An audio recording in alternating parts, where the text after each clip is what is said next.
మళ్ళా స్టార్ట్ చేశాం. తప్పకుండా ఈ సంవత్సరం బెస్ట్ ఫిలింగా D100 వస్తుందని చెప్పి ఎటువంటి డౌట్ లేదు. అట్లా చెప్పి నేను రికమెండ్ చేయాలి. కానీ ఆ ట్రైలర్ చూసిన తర్వాత అనిపించింది నాకు మెసేజ్ ఉన్న సినిమాలు కావాలనే మా ఆరాటం తప్ప. మేము బలగం సినిమా కూడా బెస్ట్ ఫిల్మ్ అవార్డు మా జ్యూరీ వాళ్ళు మా ఇంటర్వ్యూస్ లేకుండా ఆ కమిటీని డిసైడ్ చేశారు. ఇక్కడ ఉన్న పెద్దలు కోదండరామిరెడ్డి గారు మీ చిన్నప్పుడు చదువుకున్నప్పటికెళ్ళి చిరంజీవి సినిమాలు చూస్తే వారికి కూడా జ్ఞాపకం వచ్చి ఈరోజు కలవడం. అలాగే బి గోపాల్ రెడ్డి గారు, శుభలేఖ సుధాకర్ గారి, ఇంకా గోపాల్ రెడ్డి గారు, వీళ్ళందరూ కూడా మేము చదువుకునే రోజుల్లో నాకు శ్రీధర్రావు గారు అంటే ఆయన నాకు కొన్ని సినిమాలు అంటే ఇష్టం కాబట్టి అందరి సినిమాలు చూస్తాను. అందులో చిరంజీవి గారి సినిమాలు అయితే ఎక్కువ చూస్తాను. అందుకనే గోపాల్ రెడ్డి గారి చిరంజీవి గారి జ్ఞాపకం.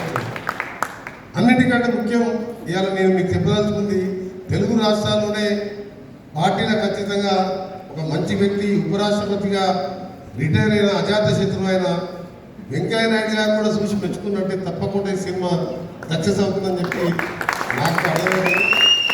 దీంతో పాటు మీ టెక్నికల్ సిబ్బందికి, హీరోయిన్స్కి ఆల్ ది బెస్ట్ అండి. ఫ్యూచర్లో మీరు కూడా మంచి సక్సెస్ కావాలి. మీరు వాళ్ళందరూ కూడా పరిచయం అయినాక మీ అందరికీ దాదాపు 3 గంటలు అంటే సినిమా చూసినంత పని అయిపోయింది.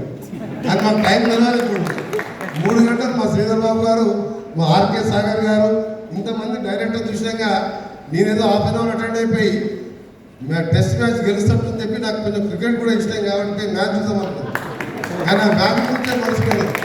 ఆ ట్రైలర్ చూస్తుంటే, ఆ సాంగ్ చూస్తుంటే, నాకు ఆయుధం అవసరం లేని చెప్పి ఆ డైలాగ్ చెప్పే తీరు చూస్తుంటే ఆర్కే సాగర్ డెఫినెట్గా మంచి హీరో అవుతాడు.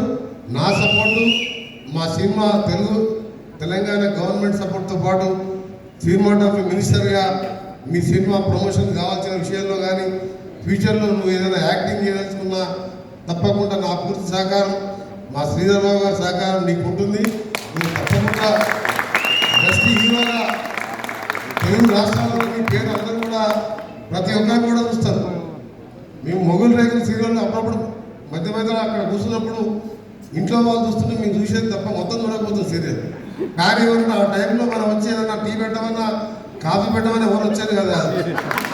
మా ఇంట్లో పట్టమని మా పనిచేసే ఆవిడ రాజమండ్రి రాదు, కింద ఉంటుంది, కింద సరైన పాట పైకి పెడితే రాకపోతుండే సీరియల్ దగ్గర వస్తుందని చెప్పేది. నేనే పోయి టీ పెట్టుకున్నా, లేకపోతే మా మిషన్స్ని బదలాడి టీ పెట్టుకునే పరిస్థితి. అలా అందరూ కూడా సుపరిచితులు అయ్యారు కాబట్టి అందరూ చూస్తున్నారు. ఎందుకంటే చూడాలని అయితే మినిస్టర్గా మంచి మెసేజ్ ఉన్న సినిమాలో క్రైమ్ సంబంధించిన పోలీస్ ఆఫీసర్గా కరెక్ట్ ఫిట్ అయిపోయింది నా సాగర్.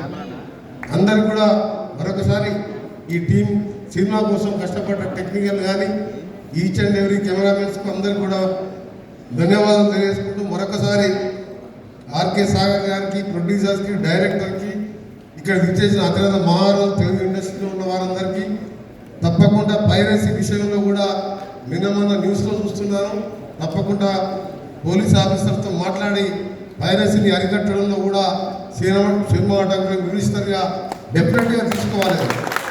ఎందుకంటే చిన్న సినిమాలైనా పెద్ద సినిమాలైనా సమాజంలో మంచి మెసేజ్ ఇస్తున్నప్పుడు ఆ నిర్మాతలు కష్టపడి ఆర్డర్ మరీ తీసుకొచ్చి ఇలాంటి కొత్త హీరోను పరిచయం చేస్తుంటే పైరసీ వస్తే వేలాది కోట్ల రూపాయలు నష్టపోతున్నాం.